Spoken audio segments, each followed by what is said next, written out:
नमो नमः बच्चों। आज आप लोग पिछले लेक्चर के क्रम में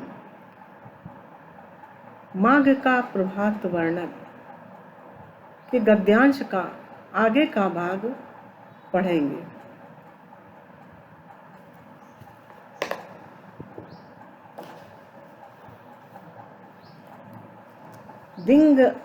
दिंगनाओं के द्वारा खींच कर किसी तरह सागर की सलिल राशि से बाहर निकाले जाने पर सूर्यबिंब चमचमाता हुआ लाल लाल दिखाई दिया। अच्छा बताइए तो सही, यह इस तरह का क्यों है?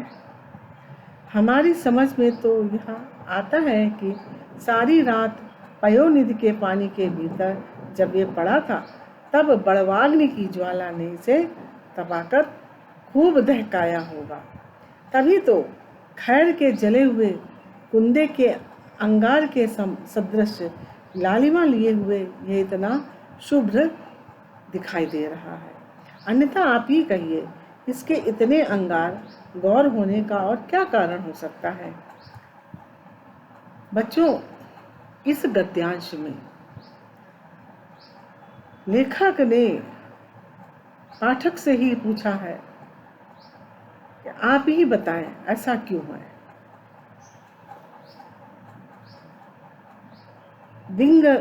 दिंगनाओं के द्वारा, दिंगनाओं का मतलब है दिशा रूपी वधु, वधुओं के द्वारा खींच कर।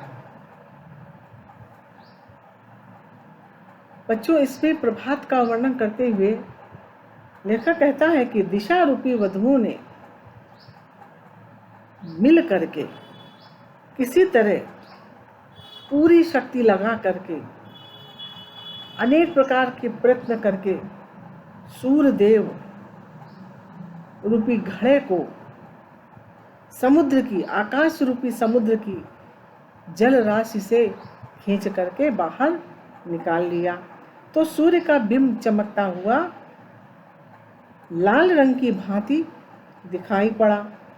अर्थात सूर्य जब उदित होता है तो अपनी पूर्ण लालिमा से युक्त होता है, अर्थात पूरी तरह से वो लाल होता है, अर्थात लाल होता है। सूर्योदय के समय सूर्य तट के स्थानों से देखने पर ऐसा लगता है कि मानो वह समुद्र से बाहर आ रहा हो। लेखक आगे पाठक से प्रश्न करता हुआ कहता है कि उदित हुआ सूर्य इतनी लालिमा से युक्त क्यों है?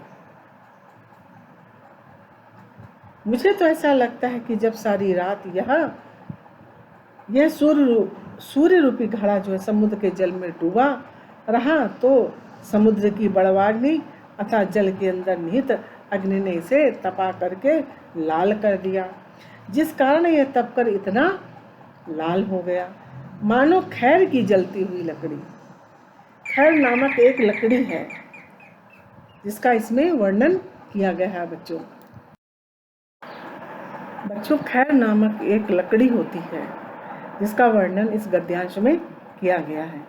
खैर की जलती हुई लकड़ी का कोयला दहक रहा हो, यही कारण है कि खैर की लकड़ी के जले हुए अंगारे के समान लालिमा से युक्त होते हुए भी कितना स्वच्छ दिख रहा है। बच्चों, जब लकड़ी जलती है उसमें आपने देखा होगा कि सफ़ेद सफ़ेद हो जाता है, वो राख तो रहती है, अंदर लाल लाल रहता है, लेकिन ऊपर सफ़ेद सफ़ेद हो जाता है, अर्थात वो स्वच्छ दिख रहा है। उसी तरह से ये सूर्य जो है वो स्वच्छ दिखाई दे रहा है। लेखक को इसके अतिरिक्त सूर्य के इतना अधिक लाल और चमकीला होने का कोई दूसरा कारण नहीं समझ में आता है। इसीलिए वो पाठकों से पूछ रहा है कि जो है आप लोग ही बताइए, कोई अन्य कारण भी हो सकता है क्या? यदि है तो आप लोग ही इसको बतलाएं। सूर्यदेव की उदारता और न्यायशीलता तारीफ के लायक है।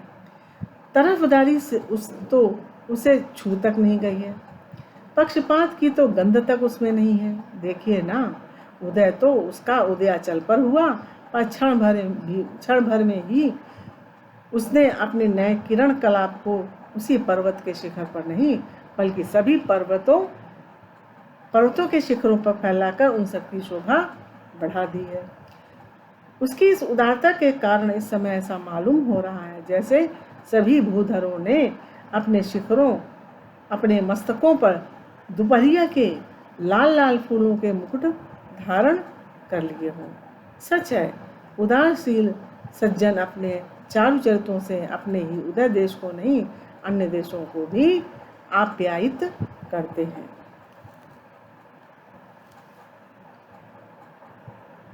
आप्यायित का अर्थ है बच्चों, आनंदित करते हैं। दोपहरिया शब्द जो है, इसका अर्थ है दोपहर अर्थात दिन में खिलने वाले फूल। इस गद्यांश में लेखक ने सूर्य की उदारता का वर्णन किया है कि सूर्य भगवान कितने उदार हैं, कितने न्यायशील हैं। वो कहता है कि जो है सूर्य कभी भी पक्षपात नहीं करते, वो सभी को बराबर अपना प्रकाश देते हैं, अपना उजाला प्रदान करते हैं। और चाहे वो भूभाग हो, चाहे वो पर्वत शिखर हो, चाहे वो पेड़ पौधे हो, चाहे व्यक्ति विशेष हो, चाहे कोई भी जीव जंतु, सभी को अपना प्रकाश देते हैं। सबके प्रति समान भावना रखते हैं, वे पक्षपात बिल्कुल भी नहीं करते हैं।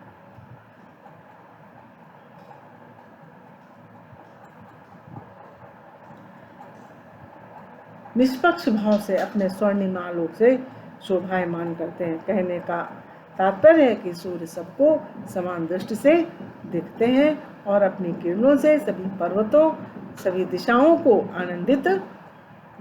आलोकित करते हैं, आनंदित करते हैं। प्रातः काल के समय जब सूर्य की लाल किरणें समस्त पर्वतों पर पड़ती हैं तो ऐसा लगता है जैसे पर्वतों ने दोपहरिया के फूलों की तरह लाल रंग के मुकुट अपने सिरों पर धारण कर लिए हों। सूर्यदेव के उदार स्वभाव के जैसे ही उदार वृत्ति वाले व्यक्ति, उदार चरित्र वाले सज्जन भी अपनी योग्यता, अपनी सच्चरित्रता एवं शक्तियों से सभी प्राणियों का समान भाव से कल्याण करते हैं। वे किसी भी प्रकार का भेदभाव या पक्षपात नहीं करते। जन जन का कल्याण करना ही उनका स्वभाव होता है। अपने आचरण से केवल अपनी ही जन्मभूमि को नहीं, बल्कि दूसरे देशों को भी लाभ पहुंचाते हैं। ऐसा सूर्य के माध्यम से उदार चरित्र वाले लोगों के चरित्र को दर्शाया है लेखक ने। उदार चरित्र वाले व्यक्ति जो हैं वो भी दूसरों वसुधैव कुटुम्बकम की भावना रखते हैं, दूसरों के कल्याण के विषय में ही सोचते हैं।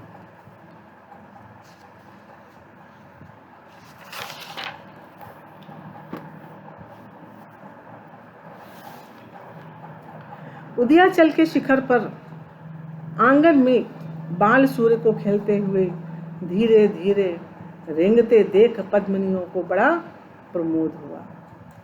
सुंदर बालक को आंगन में जान पाड़ी चलते देख स्त्रियों का प्रसन्न होना स्वाभाविक ही है। अतः उन्होंने कमल मुख के विकास के बहाने हंस हंस कर उसे बड़े ही प्रेम से देखा। ये दृश्य देखकर माँ के सदृश अंतरिक्ष देवता का हृदय जो है भर आया। वह पक्षियों के कलरव के मिस बोल उठी, आजा आजा, आ बेटा आ। फिर क्या था, बाल सूर्य बाल लीला दिखाता हुआ झट अपने मृदुल फैलाकर अंतरिक्ष की गोद में कूद गया। उदयाचल पर उदित होकर जरा ही देर में वो आकाश में आ गया।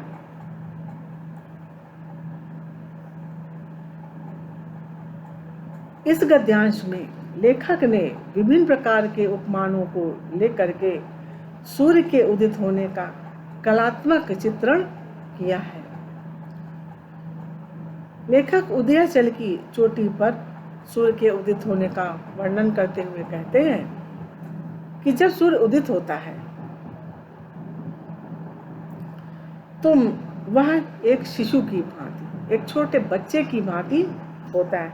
उसे देखकर ऐसा लगता है मानो कोई छोटा बालक घुटनों और हाथों के सहारे घर के आंगन में हिलता हुआ चल रहा है। जिस प्रकार आंगन में किसी सुंदर शिशु को देखकर, शिशु को क्रीडाएं करते और घुटनों के बल चलते देख करके महिलाओं को आनंद प्राप्त होता है, उसी प्रकार प्रातःकालीन बाल सूर्य को उदयाचल के शिखर पर धीरे धीरे उदित होता हुआ देखकर कमलिनियों को परम आनंद की प्राप्ति होती है। यह दृश्य देखकर आकाश रूपी माँ का हृदय भाव विभोर हो उठता है।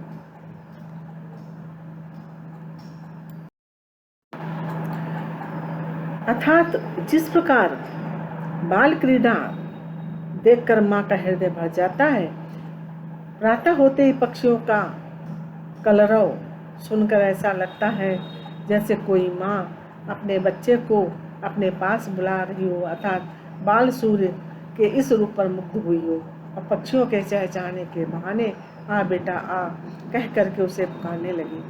प्रकृति रूपी माता कि इस ममतापूर्ण दुलार से बाल सूर्य अत्यधिक खुश हो गया और अपने रश्मि रूपी सुकोमल हाथों को फैलाकर आकाश रूपी माता के गोद में कूदकर जा पहुंचा है।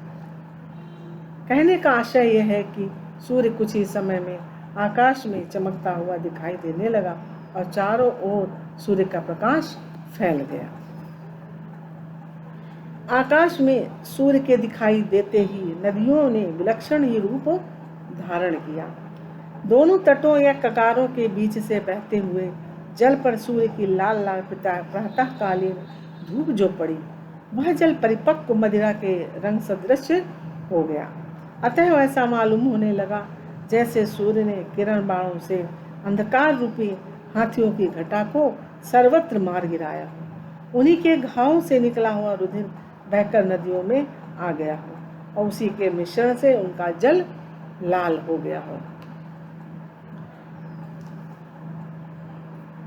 बच्चों, इस गद्यांश में सूर्योदय के समय नदियों के जल के लाल हो जाने की शोभा का अलंकारिक वर्णन किया गया है।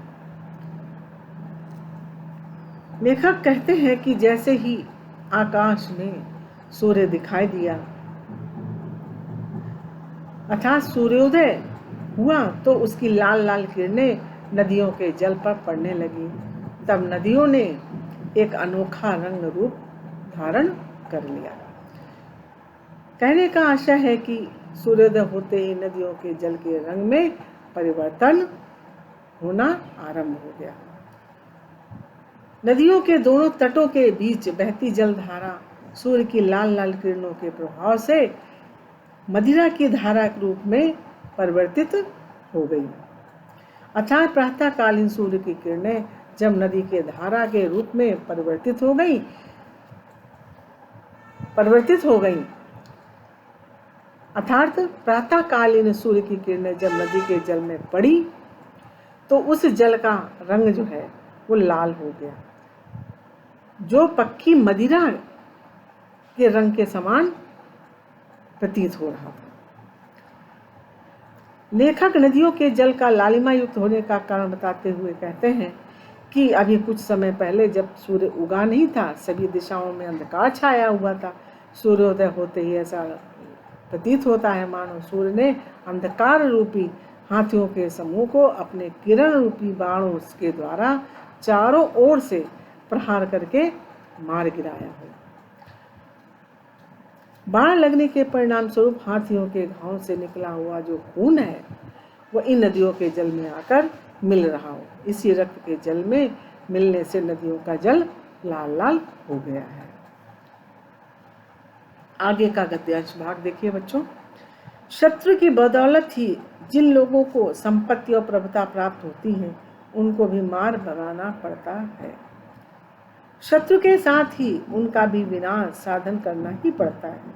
ना करने से भय का कारण बना ही रहता है। राजनीति यही कहती है। तारों का समुदाय देखने में बहुत भला मालूम होता है। यह सच है, ये भी सच है कि भले आदमियों को न कष्ट ही देना चाहिए और न उनको उनके स्थान से च्युत करना, हटाना ही चाहिए। परंतु सूर्य का उदय अंधकार का नाश करने के लिए होता है और तारों की श्रीवृद्धि अंधकार ही की बदौलत है। इसी से लाचार होकर सूर्य को अंधकार के साथ तारों का भी विनाश करना पड़ा। उसे उनको भी जबरदस्ती निकाल बाहर करना पड़ा। बात यह है कि शत्रु की बदौलत ही जिन लोगों को संपत्ति और प्रभुता प्राप्त होती है उनको भी मार भगाना पड़ता है। शत्रु के साथ ही उनका भी विनाश साधन करना ही पड़ता है। न करने से भय का कारण बना ही रहता है। राजनीति यही कहती है। लेखक कहता है कि वो तारों जो चमकते हैं रात्रि में, थोड़ा बहुत उजाला पैदा करते हैं, वो कहता है कि अंधकार को समूल नष्ट करने के लिए तारों को भी नष्ट करना पड़ता है। अगर शत्रु को अर्थात अंधकार रूपी शत्रु को हटाना है तो तारों को भी हटाना होगा। तारों का भी विनाश करना पड़ता है। उन्हें जबरदस्ती निकाल फेंकना पड़ता है, निकालकर बाहर करना पड़ता है।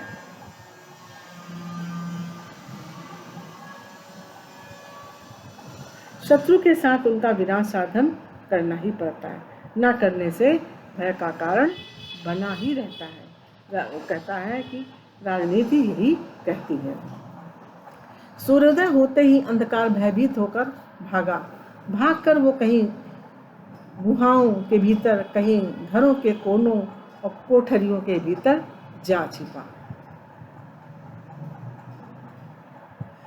मगर वहां भी उसका गुजारा न हुआ। सूर्य यद्यपि बहुत दूर आकाश में न था, तथापि उसके प्रबल तेज प्रताप ने छिपे हुए अंधकार को उन जगहों से भी बाहर किया। निकाला ही नहीं, अपितु उसका सर्वथा नाश भी कर दिया। बात यह है कि तेजस्वियों का कुछ स्वभाव ही ऐसा होता है कि एक निश्चित स्थान में रहकर भी वे अपने प्रताप की धाक से दूर स्थित शत्रुओं का भी सर्वनाश कर डालते हैं।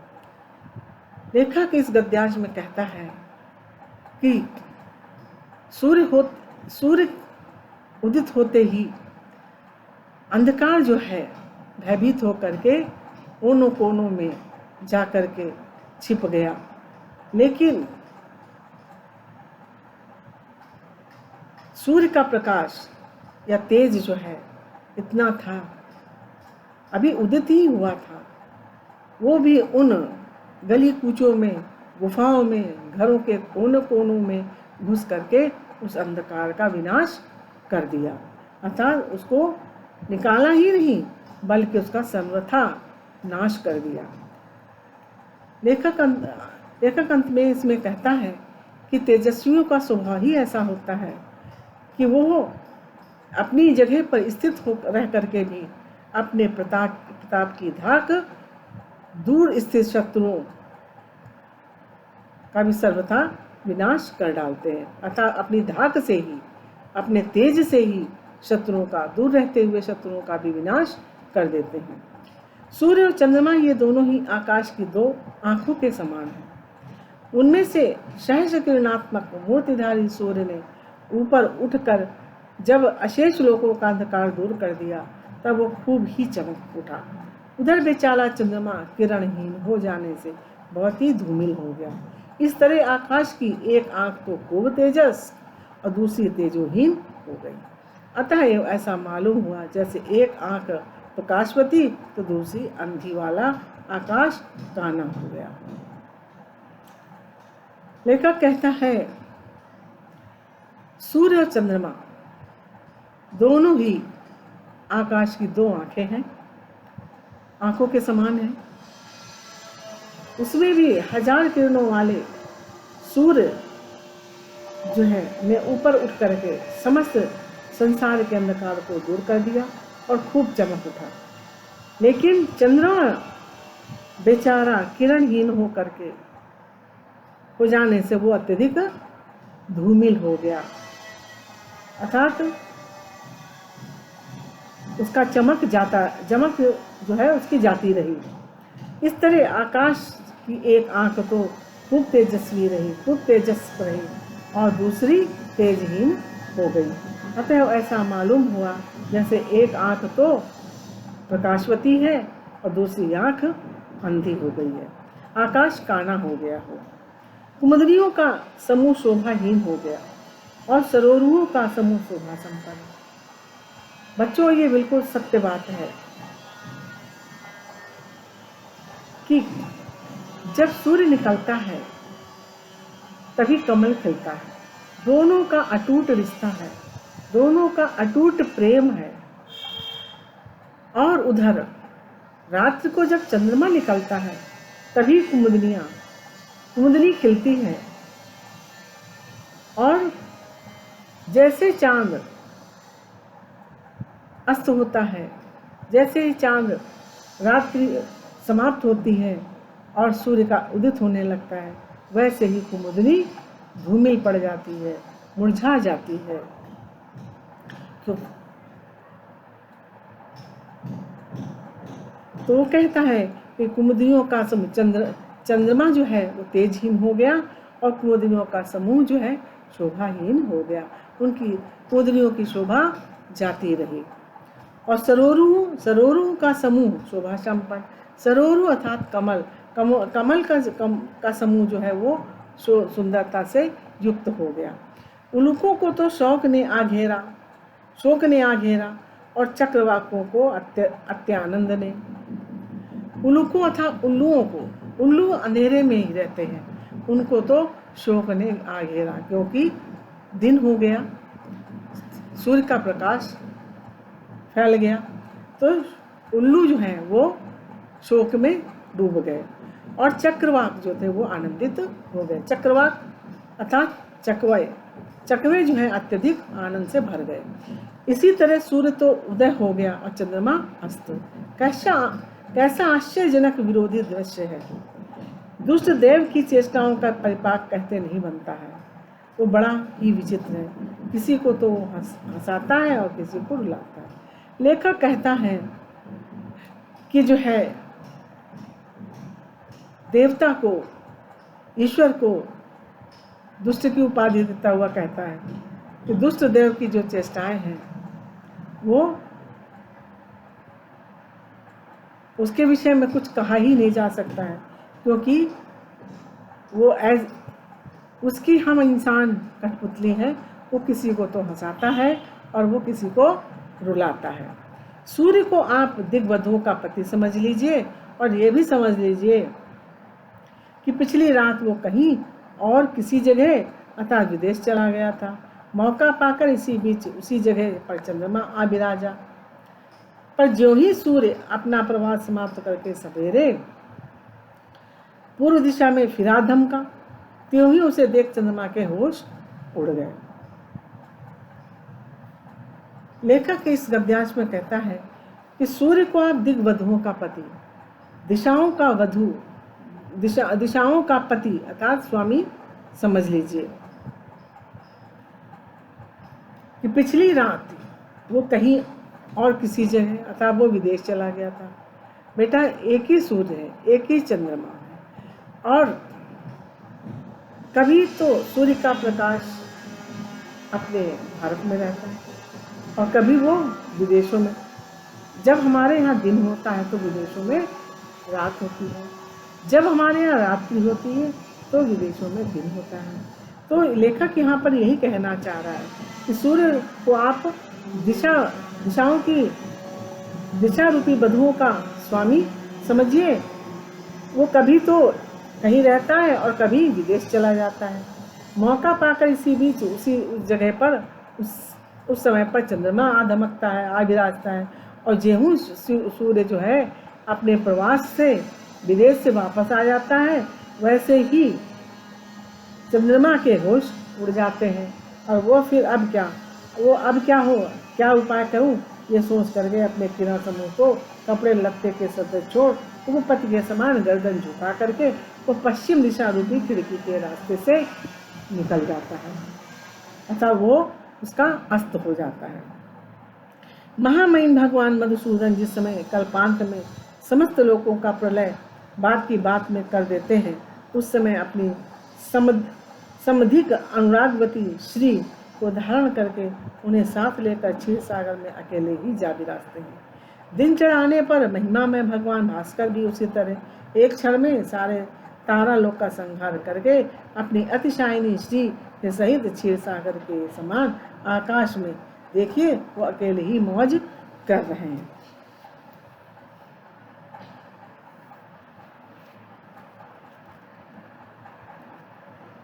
महामहिम भगवान मधुसूदन जिस समय कल्पांत में समस्त लोगों का प्रलय बात की बात में कर देते हैं, लेखक इस गद्यांश में